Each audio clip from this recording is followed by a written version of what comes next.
This is the Drew Mariani Show on Relevant Radio. Well, the crisis at the U.S. Embassy in Iraq has finally calmed down as demonstrators leave the area. Violence erupted earlier this week as supporters of Iran-backed militias attacked the facility. Diplomats were trapped inside as U.S. troops and Iraqi security forces clashed with protesters. The turmoil has highlighted rising tensions between the U.S. and Iran, with Iraq stuck in the middle, otherwise known as a proxy. The Drew Mariani Show on Relevant Radio. It's important to understand that this conflict is taking place within the context of the breakdown of the Iran nuclear deal. The United States has been trying to put economic pressure on Iran to try to bring it back to the table. And Iran has been retaliating. It seized a British tanker, attacked Saudi oil facilities. And so this act at the embassy is its latest attempt to try to respond to the United States. All right, well, great to be back here with you today. I'll bring you up to speed on all the latest on the embassy in Iraq and what is unfolding in the Middle East and how the U.S. will respond and what we might see in the not-too-distant future. But first, welcome. Happy New Year to you. Merry Christmas. We're still in the season of Christmas as well, and just want to say it's great to be back. Can't wait to take a look at life with you today. Hope you can stay with me for the next 3 hours because we have a lot to get into, and you're always welcome here. You know that. We'll talk a little later, too. I'd like to hear from you. But the number, if you ever want to join the conversation, really simple. It's 888-914-9149. 888-914-9149. Stick that in the speed dial, and feel free to sound off. Share your views. Ask your questions. Be part of the great conversation that we have here every single day. So, hey, it was a fairly quiet Christmas holiday news-wise. I've always been monitoring the news until about this past Friday, right? And the big story. The big thing that unfolded was, not to be too literal, but you could say things literally exploded, right, in Iraq. A rocket attack was launched against a military base in the northern Iraqi city of Kirkuk, and it wounded 6, killed a U.S. civilian contractor. And then, of course, the U.S. retaliated on Sunday with airstrikes. And they struck both in Iraq as well as Syria. And this was against an Iranian-backed group, called the Khatib Hezbollah, which killed about 24 militiamen, wounded 50 others. It didn't take long, though, for Iran to respond by stirring up a mob and invading really a heavily fortified green zone in Baghdad. They stormed the U.S. Embassy compound. I know you probably have seen some of this on the news by now or read about it. Unfortunately, the crowd didn't get much further than the gates and really the reception building. They set that on fire, but it wasn't a big crowd. But it wasn't just the crowd that we had to be worried about. Part of the, negotiation for withdrawal supposedly was they wanted the Iraqi parliament to consider a measure that would force U.S. troops to leave Iraq. Now, if that happens, and if you think about what happened in 2011 when we withdrew, what happened? ISIS came back in and gained strength and momentum. And there's a real concern to our absence will once again allow that to happen. We'll talk coming up in just a second with Jim Phillips. We'll get his take. He joins us from the Heritage Foundation. He's a research fellow for Middle Eastern Affairs there. But first, let me just share with you a little bit of what Defense Secretary Mark Esper said to CBS about this crisis. Listen in. This obviously crossed a line for us, and we responded with attacks, strikes on multiple sites of Khatib Hezbollah, which is an Iran-sponsored terrorist group.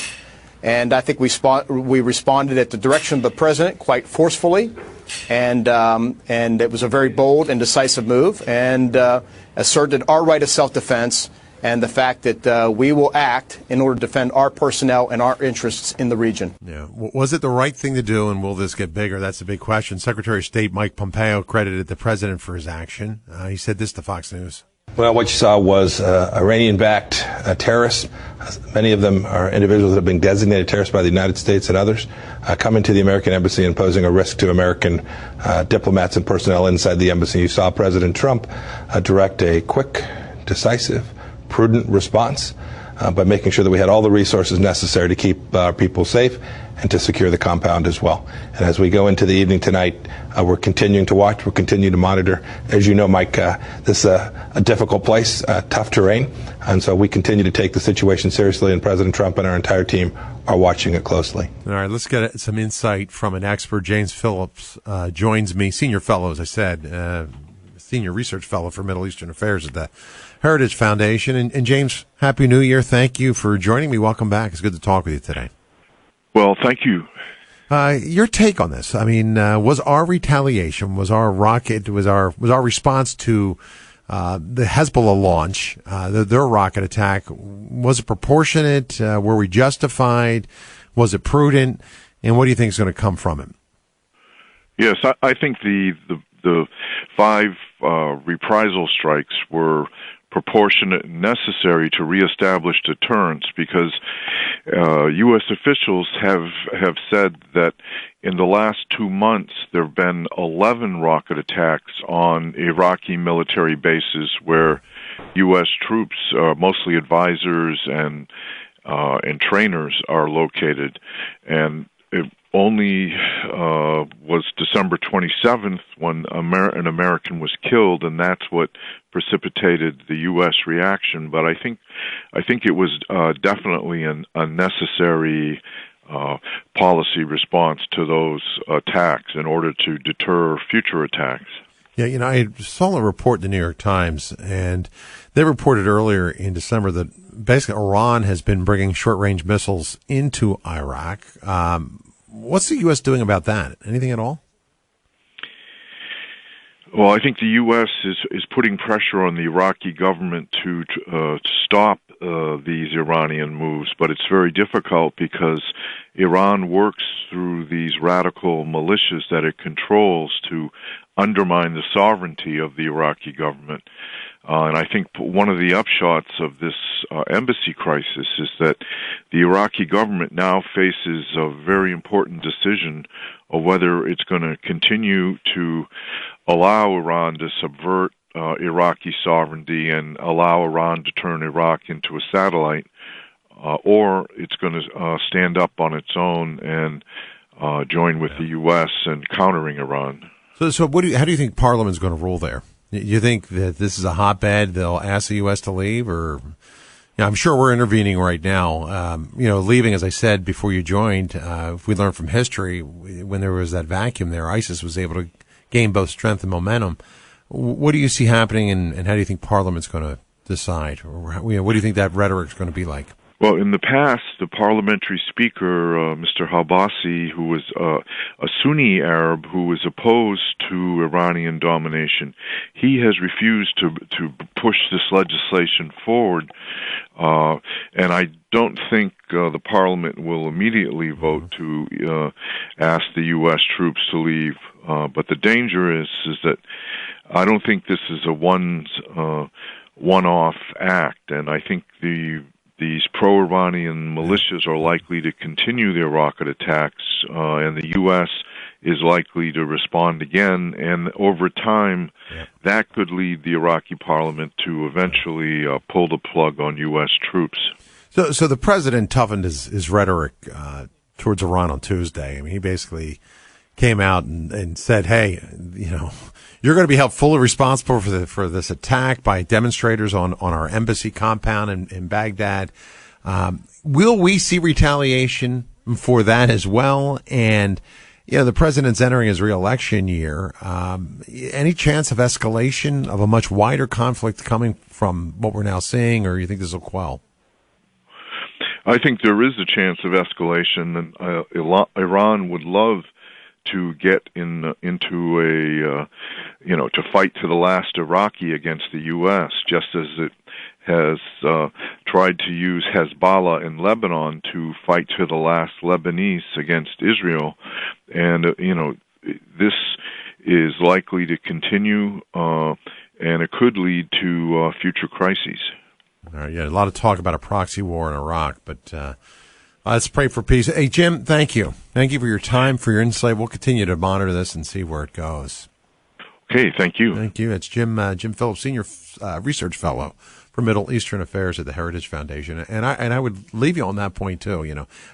it's important to be informed on what's happening. And I also think it's important to pray for your president and for our leaders and for foreign leaders especially, that calm heads prevail. That we should be praying for peace every day. I pray for our country, for protection from degeneration, from disaster, from war. And it's often a spark like this that could lead to a flame that could ignite into something much larger. And I pray to God that does not happen. So let's pray for peace and let's pray for divine wisdom. Stay with me when I come back as well. Let's change gears. We'll take a look at what happened last year, kind of a year in review of some of the big news. The Holy Father making news over the holidays as well. Did you hear about the controversy over him slapping some woman's hand? He did apologize for that. One of my colleagues here is a producer for the Patrick Madrid show, and I had a conversation with him right before the show, and he had kind of an interesting insight on how people are responding to that. And I think there's a lot of merit to it. I'll share that with you and more. Stay with me. The Drew Mariani Show on Relevant Radio. A look at life you won't find anywhere else. The Relevant Radio studio line is sponsored by Catholic Order of Foresters. Information about employment opportunities and their flexible premium life insurance plans available at relevantradio.com/Forester. The Drew Mariani Show on Relevant Radio. Here's a quick look back. The Catholic Church is formally changing its teaching on the death penalty, saying it should never be allowed. McCarrick has been defrocked, the ultimate punishment that the Church can impose. The Vatican announced this morning that Pope Francis will meet priest sex abuse victims during a weekend visit to Ireland. Pope Francis called this meeting to look at ways to better serve the indigenous people of the Amazon who face poverty, exploitation, and the destruction of their homes. This video emerged this morning showing two men stealing indigenous fertility statues from a church near the Vatican and tossing them into the Tiber River. Knock it off! We're not stupid. This is an idol. The Archdiocese of New York says it will cooperate in transferring the remains of Venerable Archbishop Fulton Sheen from St. Patrick's Cathedral in Manhattan to Peoria, Illinois. The 21st of December beatification of Venerable Archbishop Fulton J. Sheen has been indefinitely postponed. The revelation of clergy sexual abuse of minors throughout the past year have provoked feelings of shock, anger, shame, and deep sorrow throughout our Catholic community. This is the Drew Mariani Show on Relevant Radio. Now. Wow. Something else when you take a quick glance back over there. Just a short span of time, 12 months was a blur for me. 2019 zipped by. I don't know how your last year was. I hope I'm as blessed in 2020 as I was in 2019, that's for sure. But, boy, the church made a lot of headlines, didn't it? From the persecution of Christians all over the world to the devastating fire that erupted and consumed a large part of the Cathedral of Notre Dame in Paris. That was such a tragedy when I saw that happening. Of course, the Synod had gotten a lot of attention. The Synod on the Amazon, of course, Pachamama. The statue ended up in the Tiber and the controversy that came from that. And, of course, I think one of the most underreported stories last year, and I did my part at least to try to bring you up to speed on, to keep it within your wheelhouse, was the persecution of Christians. I really do. I believe that was perhaps the most underreported story of the year, even though, you know the name, Asia Bibi, right? She was released from that Pakistani prison. She was sentenced to death for blasphemy initially, and we had covered that story for years.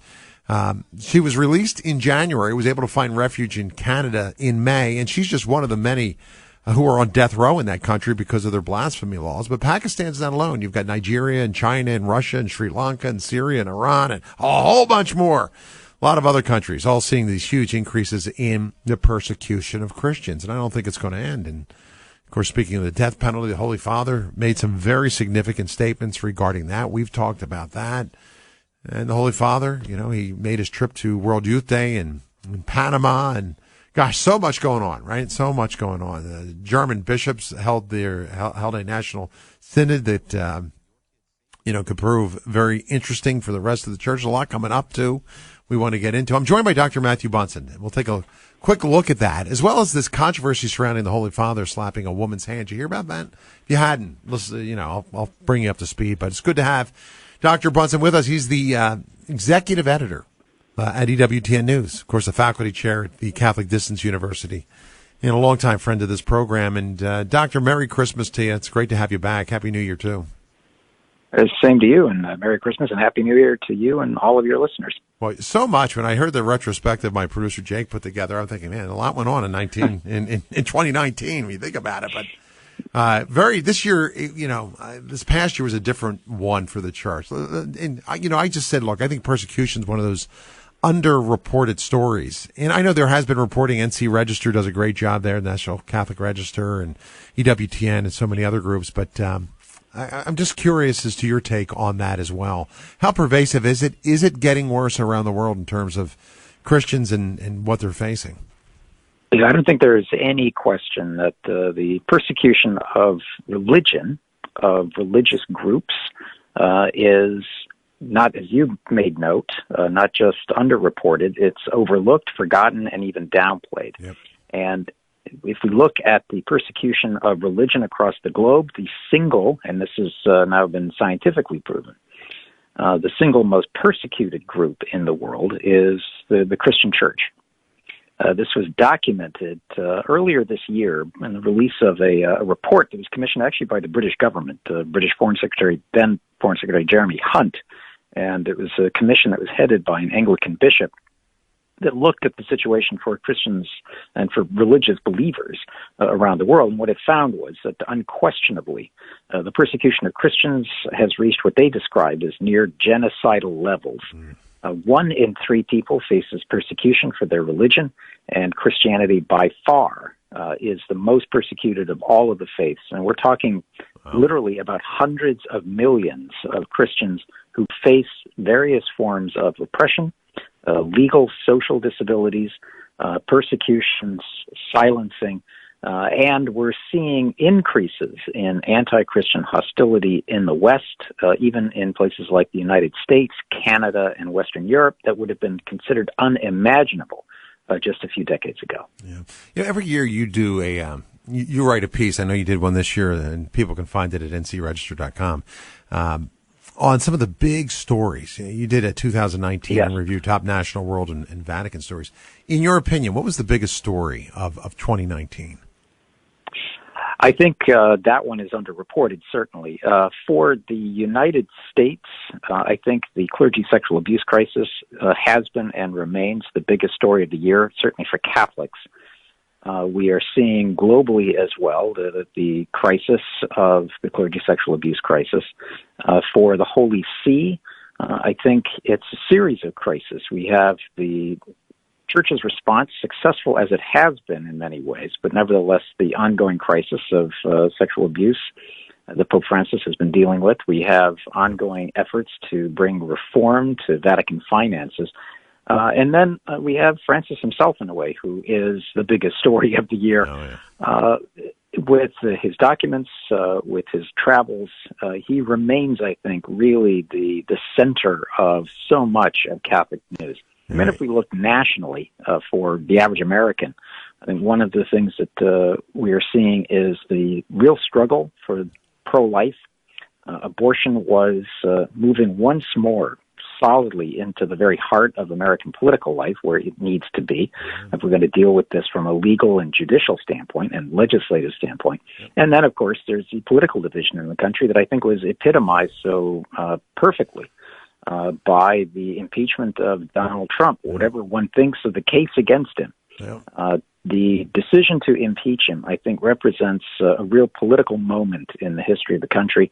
And we have to go back all the way to the time of Andrew Johnson after the Civil War to find something that comes even close to this level of polarization. Yeah, no doubt about it. I think in the coming days, we're going to see more of that. 2020 will be an interesting year. Of course, the elections will take place this year as well, and that polarization, I think, will become even more visible, unfortunately. I pray it doesn't. I got to ask you before we run out of time here about an incident that happened the other day with the Pope. It's now, that infamous situation of the woman grabbing the Pope's hand in St. Peter's Square, jerking him back. The Pope turns around, slaps her. There's these photographs now of, they've captured this very angry face of the Holy Father. He apologized for it yesterday. A lot of people were blaming the Pope. He did. We don't know anything more about who this woman is, or at least I don't, or why she did it. And I found it interesting. The producer for the Morning Air Show, Cyrus Simcoe, said to me, he says, you know something? He says, this reminds me of what happened in Covington. He says, you know, when we saw the face of that young man, Sandeman, who looked like he was sneering at a Native American, you know, people wanted to punch the kid's lights out. But when they saw the true story, the big picture, they realized that was not what unfolded here at all. And a lot of people are taking these snapshots now of the Holy Father and saying, look, this is how evil the Holy Father is. Look what he did. Give me your take, and maybe just explain what went down and you know, how people view the Holy Father and ultimately what he did say in light of this. Yes, well, essentially the video went viral within a matter of minutes. It was quite striking how swiftly this circled the globe. The Holy Father was doing what they call a baciamano. He was greeting pilgrims in line in St. Peter's Square, and a woman pilgrim grabbed his arm, tugged him, sort of dragged him to the barricade. And he is 83 years old. He has a very bad back. If you look at the video, he was clearly in pain when she grabbed him, and he responded. Now, he apologized for what he certainly considers to be a somewhat uncharitable response. But you're absolutely right. There was this video without really any context, and photos, again, without much context, captured what became a viral moment. And then, as always happens now with social media, the responses are immediate and at times less than thoughtful. And the Holy Father, I think, tried to deal with this as quickly as he possibly could in apologizing. We don't know what the woman said to him, but his anger, I don't think, was in any way a response to something that she said. It was, I think, in more response to the moment. It demonstrates, again, that even popes are human. Yeah. All of us react in different ways, and all of us react sometimes poorly to things. Yeah. And the Holy Father, as I said, apologized to this. But I think it's also emblematic. Your comparison to Covington is an ideal one, in that sides immediately form on issues. Pope Francis is very much a figure who divides a lot of people. CNN's headline, for example, talks about the Pope saying that all violence to women must be discouraged, and this after he slapped a pilgrim in the hand. Indicative of where we are today, and I think we need to be very careful how we react to things in social media. Well, Doctor, I look forward to going through 2020 with you. I always appreciate your insight, your analysis, and your expertise. Thanks for being with me today. Always. God bless. It's Dr. Matthew Bunsen. I'll be right back. The Relevant Radio studio line is sponsored by Catholic Order of Foresters. Information about employment opportunities and their flexible premium life insurance plans available at relevantradio.com/Forester. God bless you for all the work. This is the Drew Mariani Show. God bless you for all the work. Listen in to the Chaplet of Divine Mercy. The prayers that you have generated through the calls for the last number of years I've listened. Every afternoon at 4 Eastern, 1 Pacific on Relevant Radio.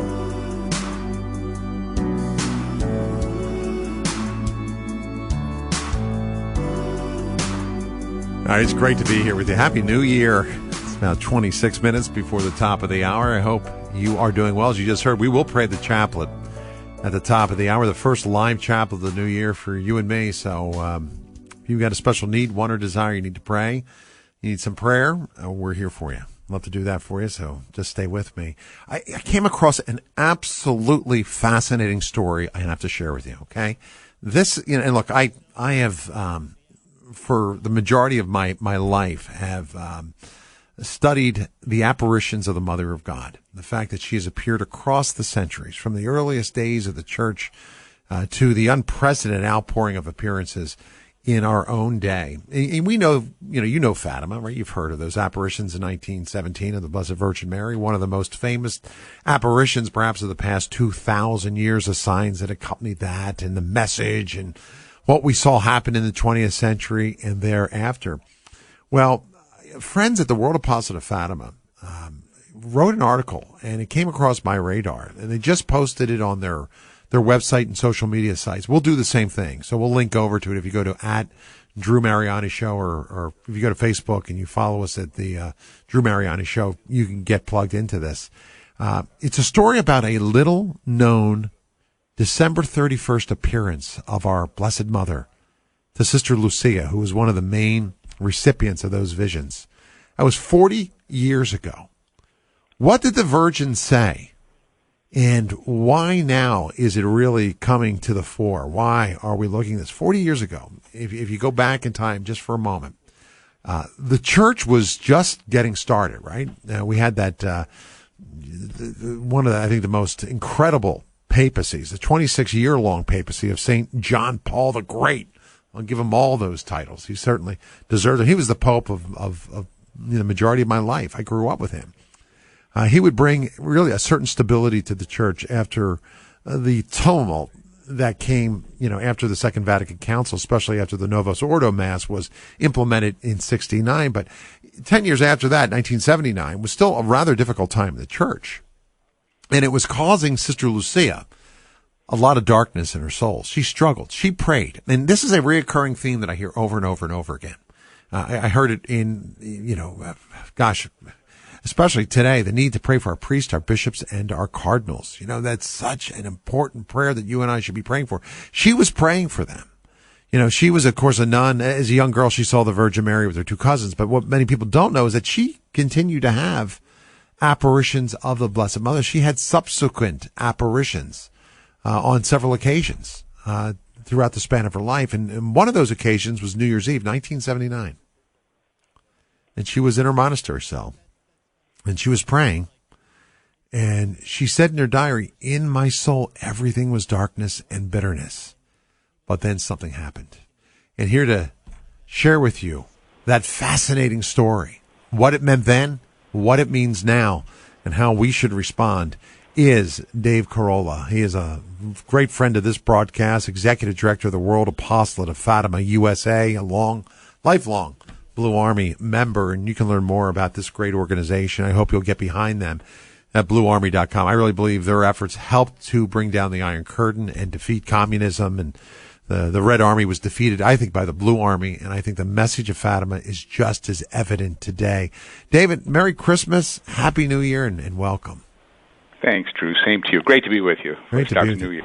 Yeah, Happy New Year. Bring us back. This is fascinating. I didn't know about this December 31st apparition. It was off my radar. I saw the story when Barb Ernster, one of your members, wrote about it. And bring us back in time. What happened? Tell us about Sister Lucia, too. I mean, she did have subsequent apparitions.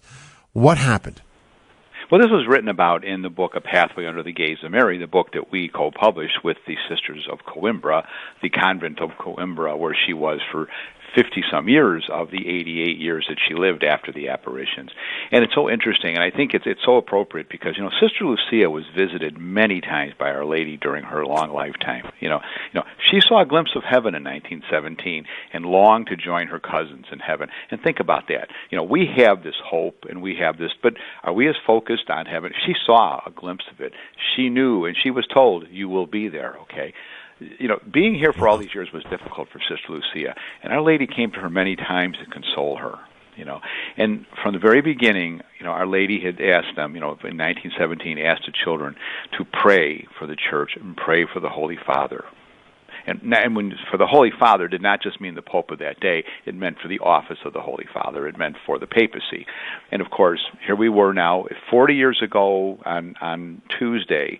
It was just amazing, and just going through the book, and Barb and I were discussing this, and my goodness, what so appropriate at this time with the things that are happening in the church.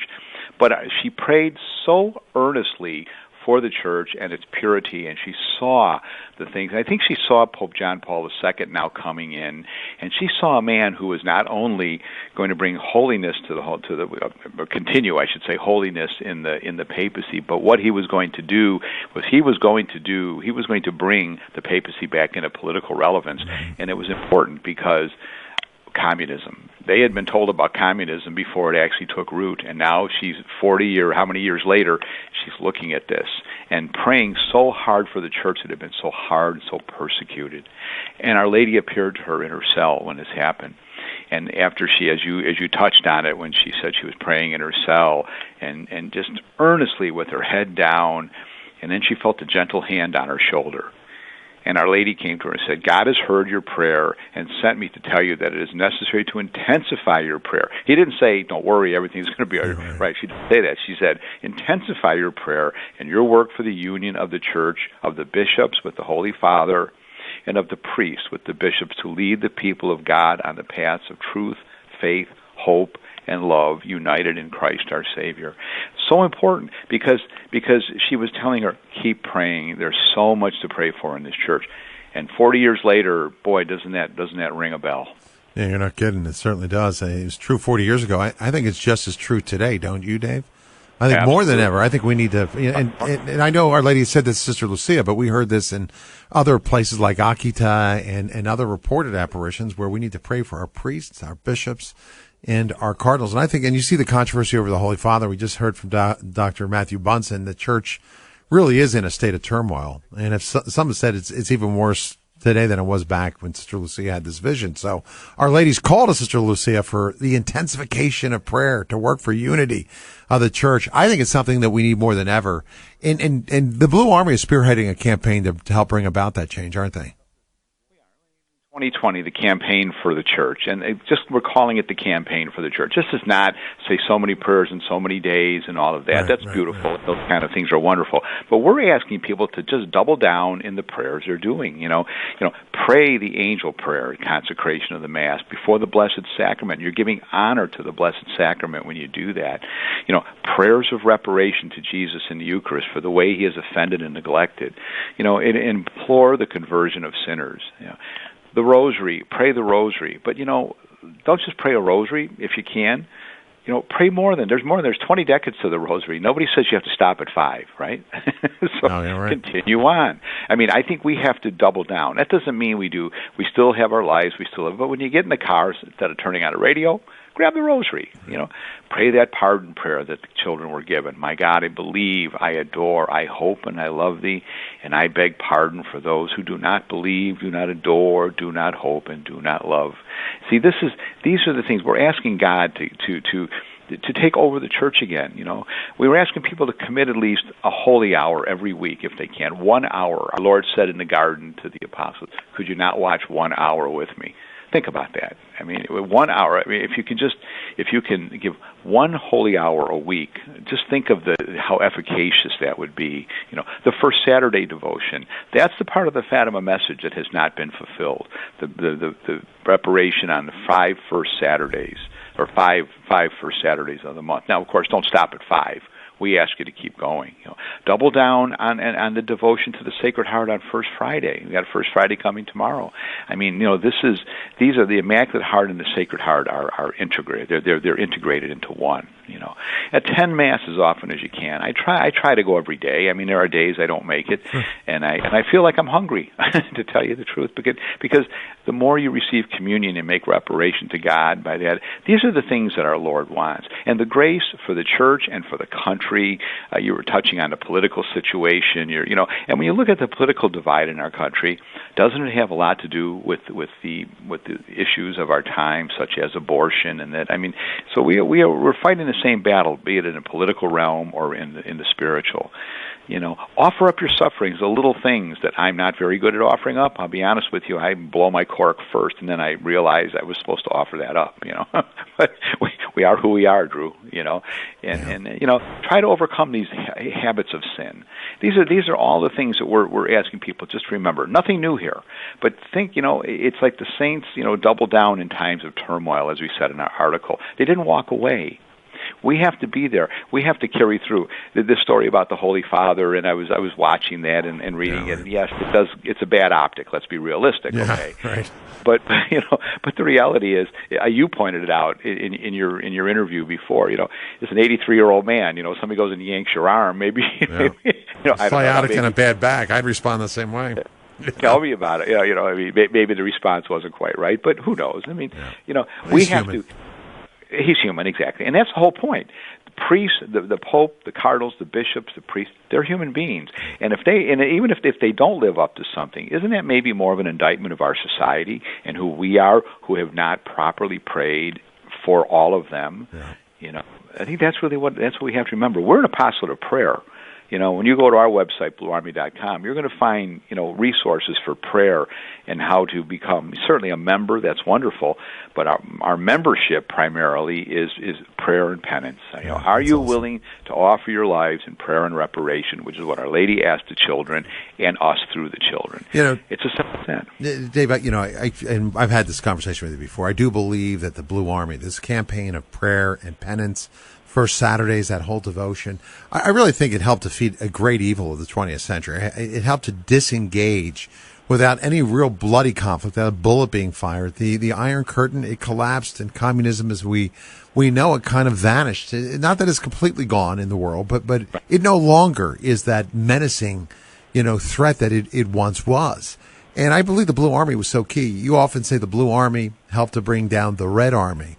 What kind of results, what kind of fruits do you expect to see from this campaign? Because personally, look, I'm with you on this. I am such a believer in the power of prayer and sacrifice, prayer and penance. That was the message that came out of Fatima. I've asked people to join the Divine Mercy Intercessors. It's just something I've asked people to do here at the network, to pray, even outside of the Chaplet of Divine Mercy. We pray every day for each other. And if you can offer a sacrifice or go to do adoration or just remember in a small little prayer, it makes a difference. These things are cumulative. God hears these prayers and they affect change. They bring about change.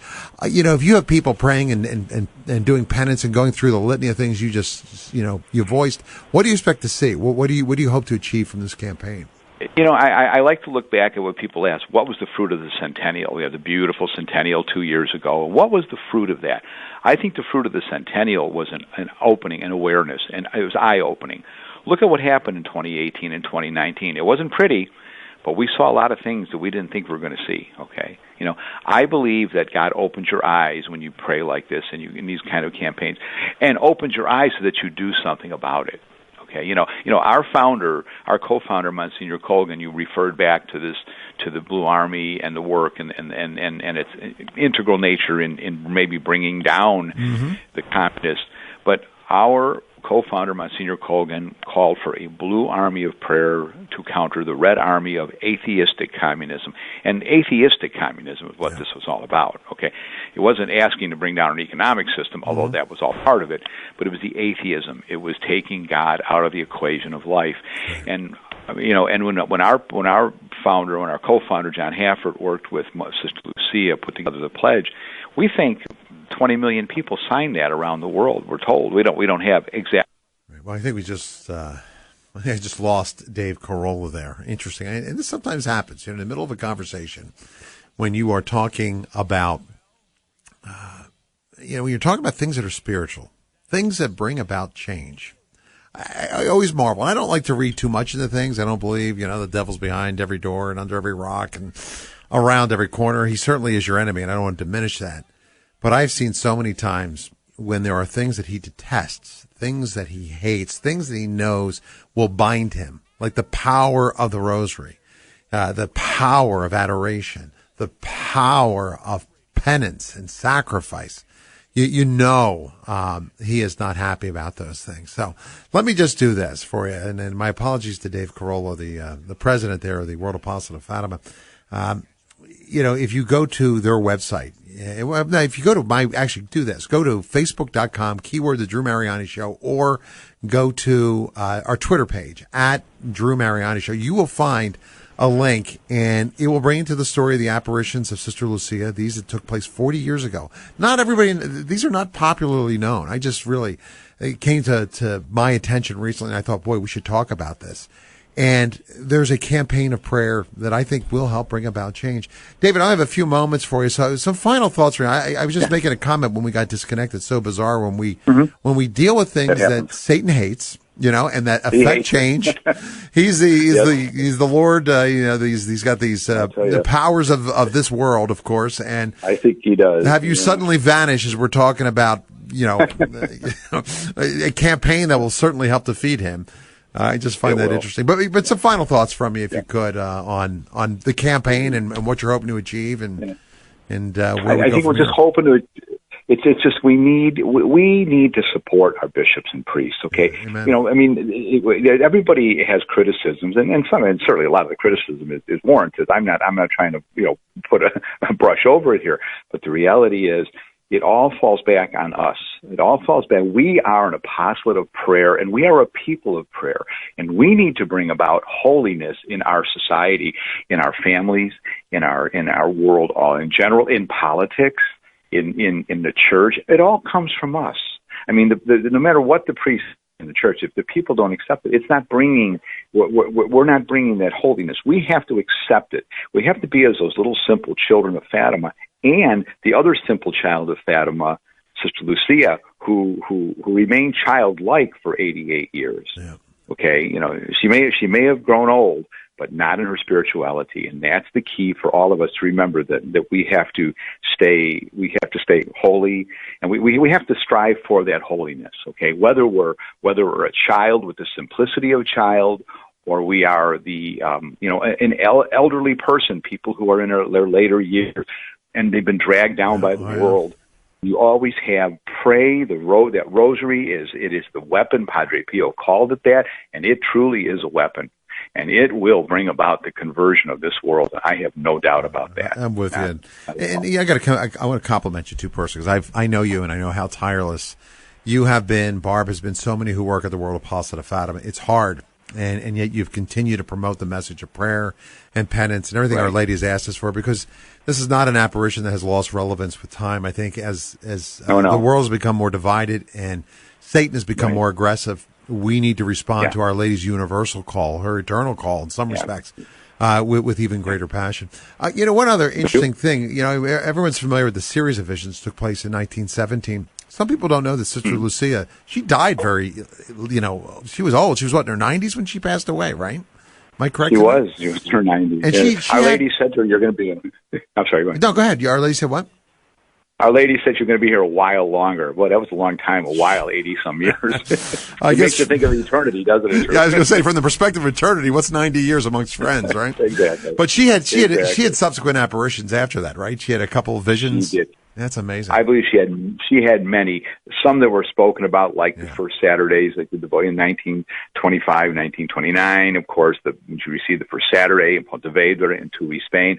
Those are well known. But she had many consolations over the years, like this consolation she got in 1979. And the reality is, it wasn't really a consolation. Right. It was to the point where Our Lady put her hand on her shoulder and said, I'm here. Yeah, but cool. Your mission continues.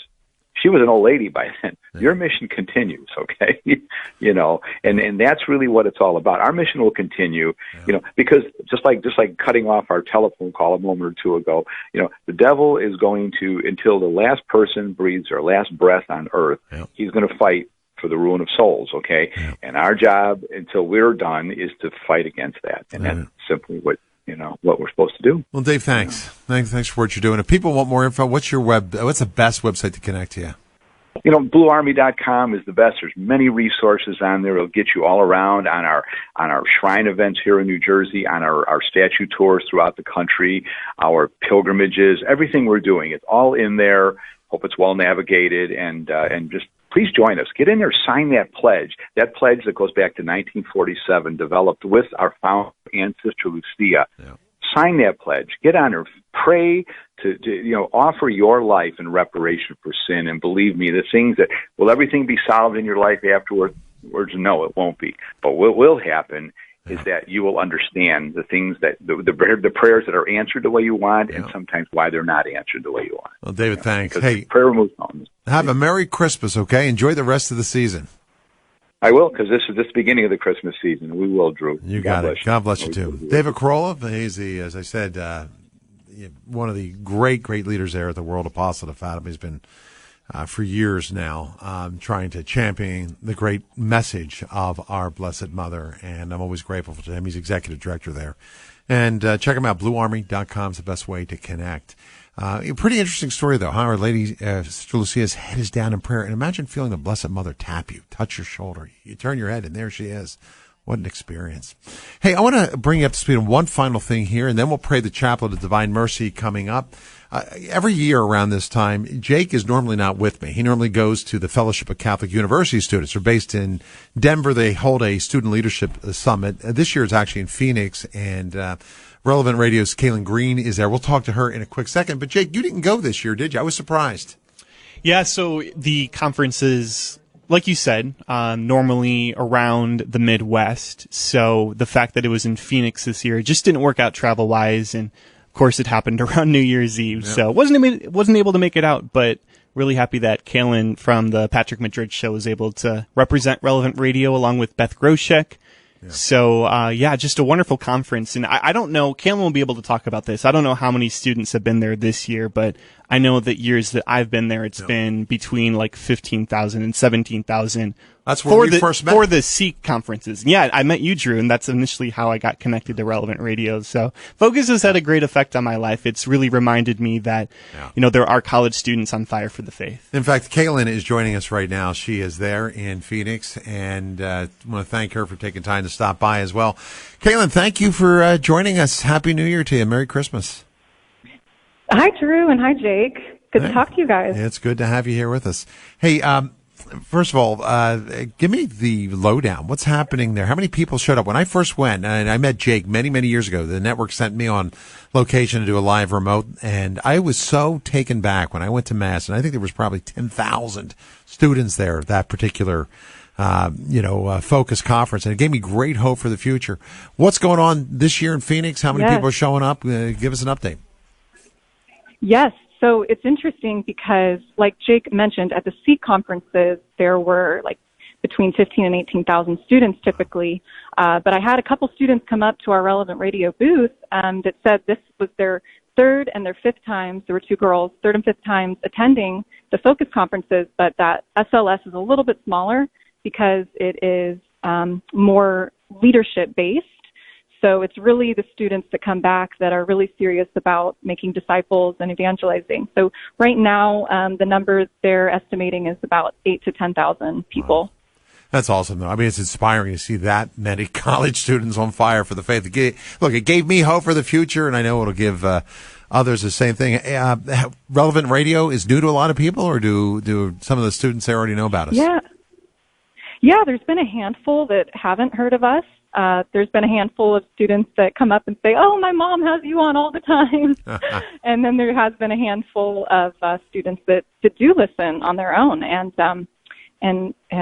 they listen either on the app or in their area. So, and we've also had a couple testimony stories. There was a guy named Mark from San Diego who actually shared with us just how much Relevant Radio helped him in a time when he was feeling very alone in college, and so he credits Relevant Radio for helping him. And he's actually shared with us he's going to plan to join the Oblates of St. Mary after learning about them through Father Matthew and the Oblates of St. Joseph. So Relevant Radio has really made an impact, and I'm glad that we're getting more awareness for the students who haven't heard of Relevant Radio. It's a small world, isn't it? I always marvel at how God uses this particular network. Now, if people want more information on the Focus Conference, how can they get connected? Or if they want to learn more about Focus in general, what would you recommend? I think their website is focus.org. I should double check that. Maybe, Jake, you can check that quick for me. But they actually have their own app, which has been cool to help people stay on schedule with the speakers here at the event. But yeah, I'd say go to focus.com or .org, and you can learn more about their mission for evangelization. Jake's telling me it's .org. So, hey, Caitlin, thanks. Good job with Patrick every morning. Keep up your great work there representing us, and Happy New Year. Thanks so much, you guys. All right. That's Kaylin. That's Kaylin Green. Straight ahead, the Chaplet of Divine Mercy. It'll be our first live chaplet of the new decade. That's pretty cool, huh? Stay with me. I'll be right back.